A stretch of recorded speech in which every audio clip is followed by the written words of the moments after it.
Magandang gabi sa lahat, lalong-lalo na sa mga nakatira dyan sa hilagang bahagi ng Pilipinas, nasa Luzon, na apektado sa Bagyong Karina, Visayas at sa Mindanao at sa lahat ng mga kaguruan ng nakikinig ngayon. Ngayong araw, July 25, 2024, naglabas ng DepEd Memo ang bagong Secretary ng Department of Education na si Secretary Sonny Angara ng isang memo tungkol sa response measures sa Southwest Monsoon and Typhoon Karina. So titingnan ho natin ano yung napapaloob sa kanyang memo na inilabas today.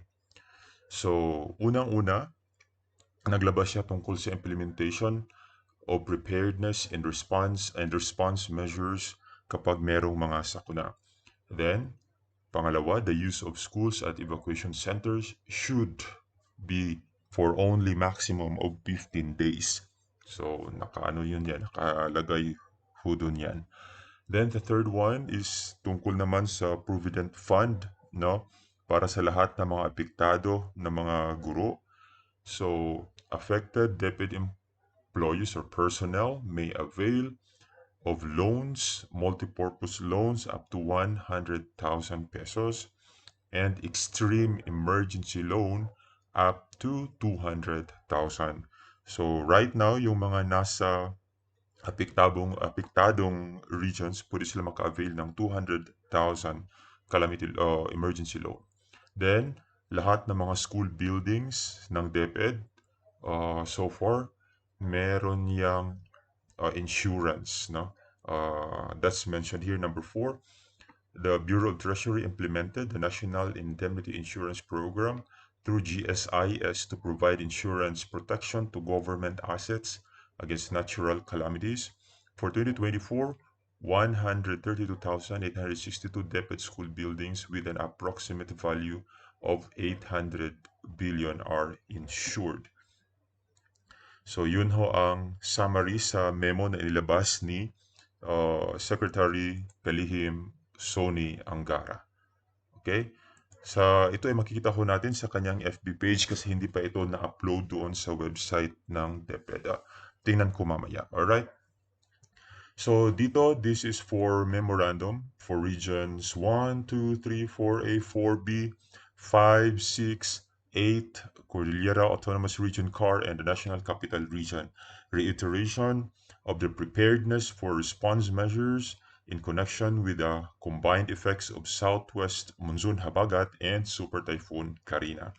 So nakalagay ho dito, para magiging resilient ho tayo, ano bang dapat gawin, no? It was in the previous na mga DepEd orders. Ano ba yung dapat gawin? Activate warning system to disseminate advisories, coordinate with the local government unit on the cancellation or suspension of classes and work, then secure weak parts of the school buildings. Dapat ma-secure, prone, trim trees, yung mga kahoy, clean and clear all drainage systems para sa lahat ng mga drainage system sa paaralan, switch off electrical lines, okay, safeguard and transfer important resources to higher floors, and submit rapid assessment of damages report within 74 hours in the aftermath of hazard. So, ito ay gawain, of course, kapag nasa school level, gawain ito ng school coordinator ng DRRM. Then, of course, principal. Trabaho talaga ito ng principal kasi siya naman talaga ang manager doon. So, yung number 2 na sinasabi natin kanina dito na the use of schools as evacuation centers for a maximum of 15 days. Nasa number 2 ho yan. So, pwede lang gamitin ang school building for maximum of 15 days. Ano ba dapat gawin ng mga local Dapat they have to utilize the gymnasiums, learning and activity centers, auditoriums, and other open spaces shall be utilized first, and classrooms shall only be used as the last resort. So, huling gamitin yung classroom. Kapag meron pang na pwede magamit within the school, so yun muna ang ipagamit. The use of school premises shall be brief as possible. So, dapat yung paggamit ng mga classroom should be brief as possible kapag ng local government nakakita na ng iba pang pwedeng paglagyan ng temporary shelter ng mga affected. So, like only 15 days. Okay? Then for yung number 3 na sinabi ni Deputy Secretary Angara na uh, para naman sa lahat ng mga apektado ng mga kawani ng DepEd, meron namang DepEd Provident Fund Program. Pwede maka-loan ng multipurpose loan, MPL, up to 100,000. Then additional loans up to 200,000 for extreme emergency cases like today, no, yung nangyari, typhoon, no, or even payment of hospital bills of DepEd personnel or member of his or her family within the third civil degree of consanguinity or affinity, or the death of member of the borrower's family within the third civil degree of consanguinity or affinity. So yan ho, pwede ho maka-loan up to 200,000. But to qualify, no, para ma-qualify ka dito, a justification for an extreme emergency is required and a net take-home pay must not fall below 5,000 threshold. So, dapat maka-loan ka up to 200,000 for extreme emergency, pero dapat yung take-home mo is dapat hindi siya bababa ng 5,000. Okay, after the loan deductions. So, ano ang dapat gawin if you're going to check kung qualified ka? Kung qualified ka, then what will you do? Letter A, accomplish application form stating among others the specific purpose for which the loan will be used and your latest pay slip or payroll indicating monthly salary deduction. So, yun ho ang kailangan gawin para you can avail doon sa Provident Fund na loan na extreme emergency cases na loan up to 200,000 ho yan. Then, the third point is the insurance of the building. So, naka-insured ho yan and a total of like approximate value.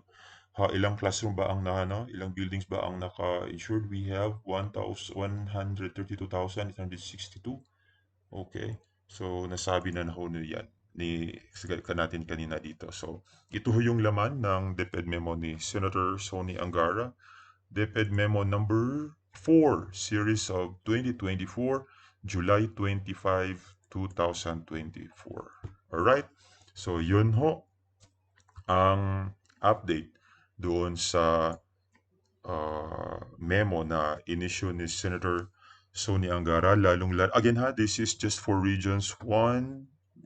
Hindi ho lahat na regions cover dito. Like for example, kapag hindi apektado ng Karina naman or Habagat, hindi sila siguro mag-qualify ng extreme emergency cases for loan sa Provident Fund.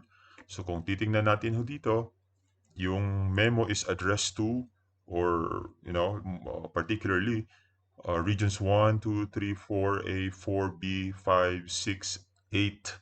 So wala hong 7, 8, then CAR at saka NCR lang ho ito, no? Kasi sila ho yung apektado ng bagyong Karina na dumaan sa ating bansa yesterday. So, yan. At saka sana yung mga kababayan natin na ating mga kaguruan na apektado, sana makabangon sila because hindi ho madali ang pagbangon, lalo na kapag maraming mga ari-arian ang nasira. It's so hard to start all over again. Alright? So, magandang gabi. At saka pagnilayan nyo ho, if you are qualified, then you can do such thing to make a loan doon sa Provident Fund for DepEd personnel. Magandang gabi sa lahat.